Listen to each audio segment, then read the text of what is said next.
आणि आता ही भाजी व्यवस्थित अशी मिक्स करून घ्यायची।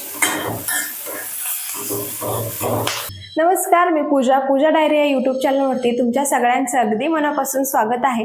आज सुद्धा आपण नेहमीप्रमाणे एक वेगळी अशी रेसिपी बनवणार आहोत। या रेसिपीमध्ये मी आज एक छान अशी भाजी बनवणार आहे।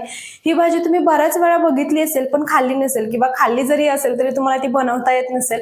आमच्याकडे या भाजीला चिगळाची भाजी म्हणतात, कोण त्याला बारीक घोळ सुद्धा म्हणतं।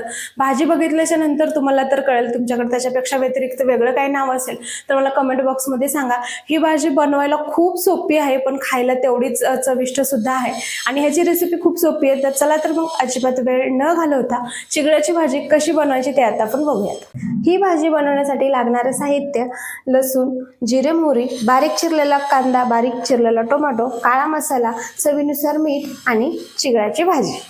तर सगळ्यात अगोदर आता आपल्याला ही भाजी जी आहे ती छान बारीक अशी चिरून घ्यायची आहे। मी मग अशी धुवून घेतली होती स्वच्छ, तर जास्त नाही घ्यायची, थोडीशी घ्यायची आणि बारीक अशी कट करून घेतल्याच्या नंतर एवढी बारीक चिरून घ्यायची ज्यामुळे ही भाजी पटकन शिजते सुद्धा आणि खाताना ह्याच्या ज्या काड्या आहेत ते आपल्या दातामध्ये अडकल्या जात नाहीत। त्यामुळे एवढी बारीक ही भाजी चिरून घ्यायची। तुम्ही आत्तापर्यंत आपल्या या व्हिडिओला लाईक नसेल केलं तर लगेच लाईक करा। तोपर्यंत ही भाजी मी पटकन बारीक अशी चिरून घेते।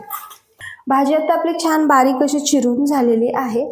आता इथे आपण कढई गरम करायला ठेवलेली आहे आणि सगळ्यात अगोदर हा जो बारीक केलेला कांदा होता तो आपल्याला लालसर होईपर्यंत परतून घ्यायचा आहे।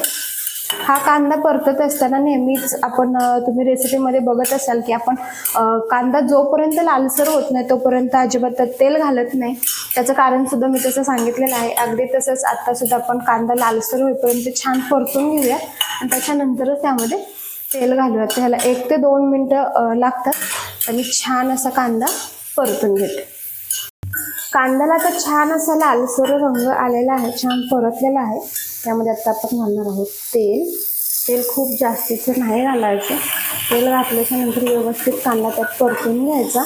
त्यानंतर सगळ्यात अगोदर घालायचा लसणाचे असे बारीक तुकडे करून घातले की ते छान लालसर झाल्याच्या नंतर छान अशी त्याची चव येते। नंतर जिरे मोहरी घालायची आणि परत आपल्याला छान परतून घ्यायचं। जोपर्यंत जिरे मोहरी तडतडत नाही तोपर्यंत यामध्ये आपल्याला बारीक चिरलेला टोमॅटो घालायचा नाही। आता छान असं जिरे मोहरी परतले, आता घालायचा टोमॅटो। हा सुद्धा आपल्याला लालसर होईपर्यंत, ह्याला छान असा लाल रंग येईपर्यंत 2 ते 3 मिनिट परतून घ्यायचा आहे। आता पटकन मी हा टोमॅटो परतून घेते। टोमॅटो पण आपला छान असा परतलेला आहे।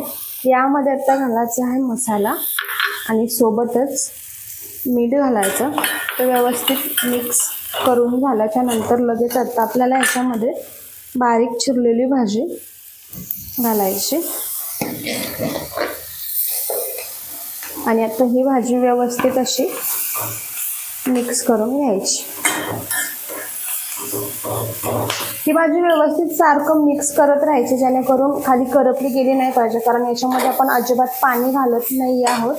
त्यामुळे पाणी नसल्यामुळे भाजी पटकन करपली जाते। त्यामुळे व्यवस्थित जोपर्यंत सगळा मसाला त्याला लागत नाही तोपर्यंत छान अशी मिक्स करून घ्यायची। आता जर तुम्ही बघितलं तर सगळा मसाला व्यवस्थित लागलेला आहे। आता ही भाजी आपल्याला 5 मिनिट अशीच शिजत ठेवायची आहे। तर अशा प्रकारे आपली ही चिगळाची भाजी आता तुम्ही जर बघितली तर तयार झालेली आहे। तुम्हाला माहिती आहे का, ह्या भाजीपासून भाकरी सुद्धा खूप छान होते। त्याची सुद्धा रेसिपी तुम्हाला हवी असेल तर मला कमेंट बॉक्समध्ये सांगा, मी त्याची सुद्धा रेसिपी तुमच्यापर्यंत लवकर पोहोचवेल, आपल्या या चॅनलवरती लवकरच टाकेल। तर अशा प्रकारे अजून नवीन आणि आगळ्या वेगळ्या रेसिपी बघण्यासाठी आपल्या पूजा डायरी या यूट्यूब चॅनलला लगेच सबस्क्राईब करा, जेणेकरून तुम्हाला सुद्धा बाकीचे सगळे व्हिडिओ बघायला भेटतील। तुम्ही सुद्धा अशा छान आणि वेगळ्या रेसिपी बनवू शकाल। चला तर मग भेटूया अशाच एका नवीन आणि वेगळ्या रेसिपीच्या व्हिडिओमध्ये। तोपर्यंत धन्यवाद।